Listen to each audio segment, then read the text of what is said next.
Yo, selamat datang di channel Warga Anime, warganya para wibu sedunia. Dan masih bersama Mr. Q di sini. Pada kesempatan kali ini, Mr. Q akan menceritakan alur cerita manhwa Solo Leveling Ragnarok Season 2 Chapter 61. Dan sekali lagi, ini adalah lanjutan manhwa yang sudah hiatus sekitar 4 bulan yang lalu. Di sini kita akan diperlihatkan suhu yang terus membabat habis dan type field yang ada. Dan kita juga diperlihatkan ketua asosiasi dan para hunter rank S yang gemetaran saat melihat munculnya Get Rank S di Korea. Dan langsung saja, tanpa basa-basi lagi, mari kita mulai.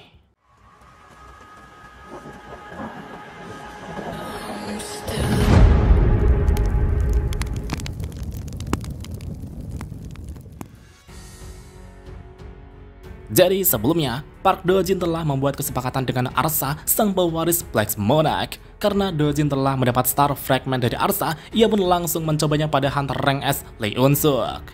Dan betapa mengejutkannya, Lee Unsuk langsung tunduk tanpa perlawanan sedikit pun. Dan sekarang, kita kemudian diperlihatkan sebuah menara kontrol yang mengatur lalu lintas penerbangan di udara Korea Selatan. Di dalam ruang kendali, terlihat para operator yang disibukkan dengan pekerjaan mereka. Dan pada saat itu, seorang operator mendapat panggilan radio dari seorang pilot yang sedang melakukan penerbangan. Pilot itu berkata, "Di sini KEL 472, Control Tower, radio check." Seorang operator kemudian menerima panggilan itu dan menjawab, "Di sini menara kontrol, silakan lanjutkan laporannya." Pilot itu kemudian melaporkan bahwa saat ini ia berada di level penerbangan 570 km dengan koordinat utara sekian dan koordinat timur sekian, tepat di atas wilayah udara Korea Selatan. Pilot itu kemudian berniat melaporkan tentang keanehan yang dialaminya saat ini. Ia bertanya, apakah mungkin turun salju pada ketinggian saat ini? Operator itu kemudian menjawab bahwa tidak mungkin turun salju pada ketinggian di atas awan. Namun pilot itu juga mengerti tentang hal dasar seperti itu, tapi ia sedikit bingung untuk menjelaskan situasi yang dialaminya. Terlihat kaca pesawat yang mulai mengambun akibat turunnya salju yang datang entah dari mana. Dan pada saat itulah, tiba-tiba muncul sebuah retakan di langit tepat di atas ketinggian pesawat tersebut. Pilot itu pun berkeringat dingin saat melihat terbentuknya gate yang muncul di atas langit Korea. Ia dengan panik kemudian melaporkan pada operator menara kontrol bahwa sebuah gate telah muncul di langit Korea Selatan. Seketika itu juga, operator yang menerima laporan itu pun langsung panik. "Apa kau bilang? Muncul gate di langit Korea?"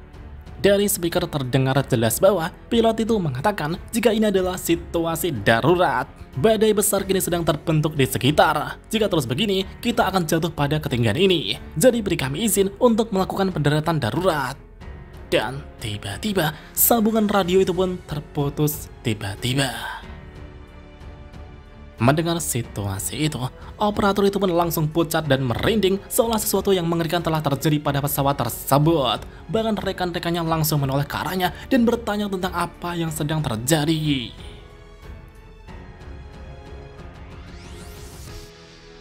Scene kemudian berpindah ke tempat Suho yang sedang bertarung dengan monster di dalam dungeon type field. Di sana terlihat monster boss dungeon yang berwujud serigala humanoid yang sedang memamerkan taringnya. Serigala itu kemudian melompat dengan cepat dan siap menerkam mangsa di hadapannya.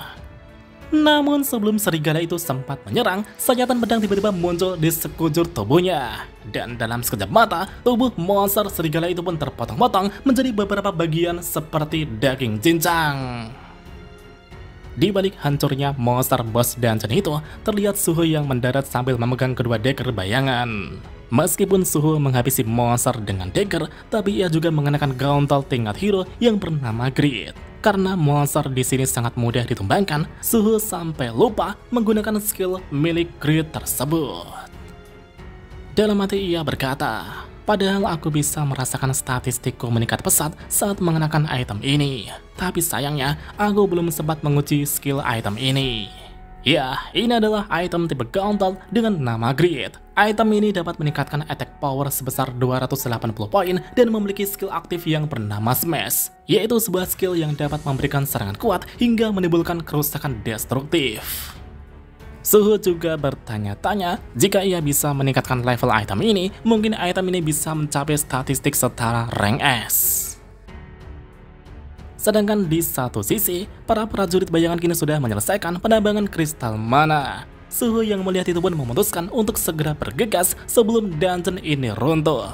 Sambil menatap gauntel di tangannya, ia bergumam. Karena aku tidak memiliki skill untuk menyimpan prajurit bayangan yang kupanggil hanya dapat bertahan 1 hari saja. Untuk menyimpannya secara permanen, aku harus mengubah prajurit bayangan menjadi item bayangan. Tapi karena slot penyimpanan shadow item ini sudah penuh, Suhu kemudian berniat membuang beberapa item bayangan tingkat rendah dan menciptakan item bayangan yang lebih kuat dengan menggunakan prajurit bayangan dari mayat monster di dungeon ini. Dan pada saat itulah, Suhu mulai mengaktifkan skill Shadow Creation. Aura bayangan kini telah meluap di sekitarnya. Tepat di saat Suhu melakukan proses creation, pesan dari sistem muncul. Skill Shadow Creation telah naik level. Sekarang item tingkat tinggi akan lebih sering muncul melalui Shadow Creation. Melihat pesan itu, Suhu pun tertegun sesaat. Dan sampai pada akhirnya, proses creation telah selesai. Semua prajurit bayangan yang ia dapatkan di dungeon ini telah berubah menjadi shadow item yang perlahan melayang di udara. Sambil menatap deretan senjata yang melayang di sekitarnya, Suhu merasa bahwa setelah skillnya naik level, peluangnya untuk mendapatkan item tingkat tinggi lebih mudah didapatkan. Sementara jumlah item tingkat terendah berkurang banyak. Dengan ini, mungkin mulai sekarang aku bisa mendapatkan item di atas tingkat hero. Setelah memikirkan itu, Suhu mulai melihat item bayangan yang ia dapatkan satu persatu. Dan ternyata terdapat item tingkat hero. Namun Suhu sedikit kecewa. Meski ia cukup senang bisa mendapatkan item bayangan tingkat hero, tapi sayangnya ia malah mendapat gauntel lagi. Sayang sekali, aku tidak bisa mengubah penampilan item tingkat hero. Dibandingkan item Manticore yang baru saja kudapatkan, Grid masih bisa memberikan stat yang jauh lebih besar. Suhu kemudian memutuskan untuk menyimpan item itu terlebih dahulu.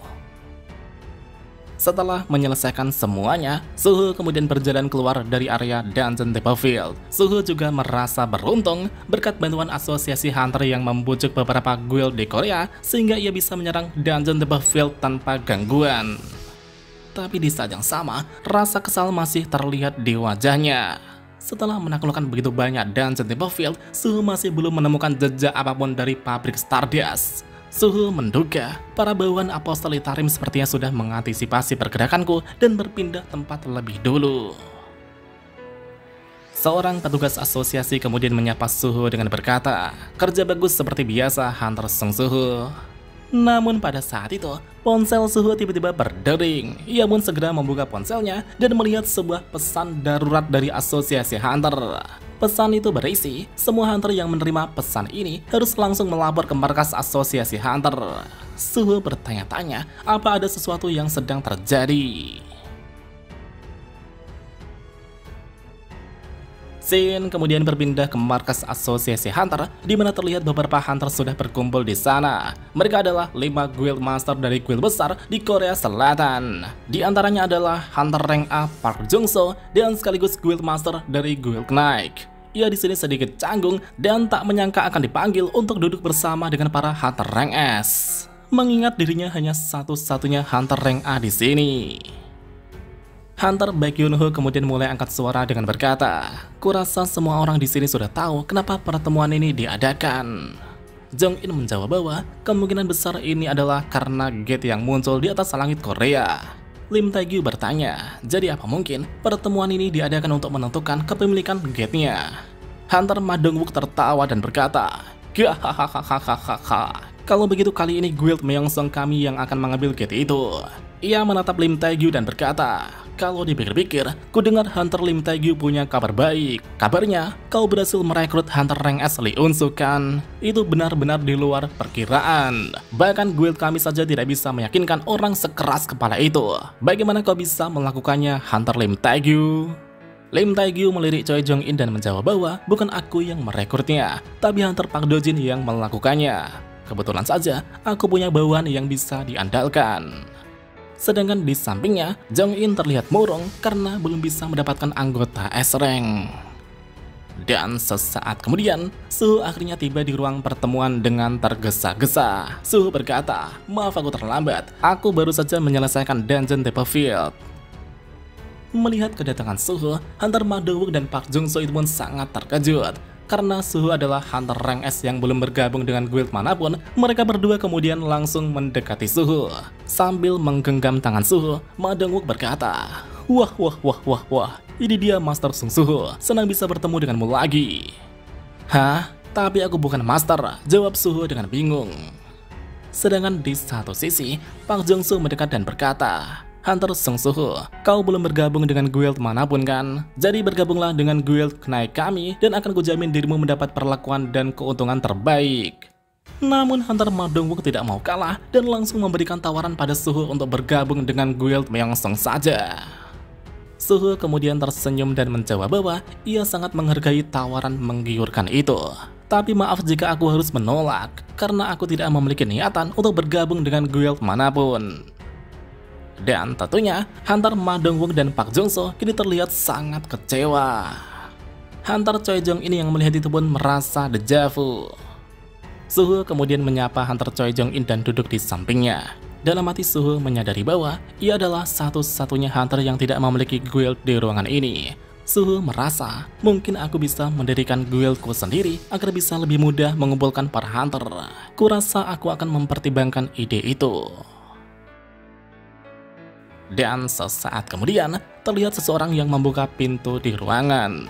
Itu adalah Ketua Woo Jin-jul yang memasuki ruangan bersama asistennya dengan ekspresi tegang.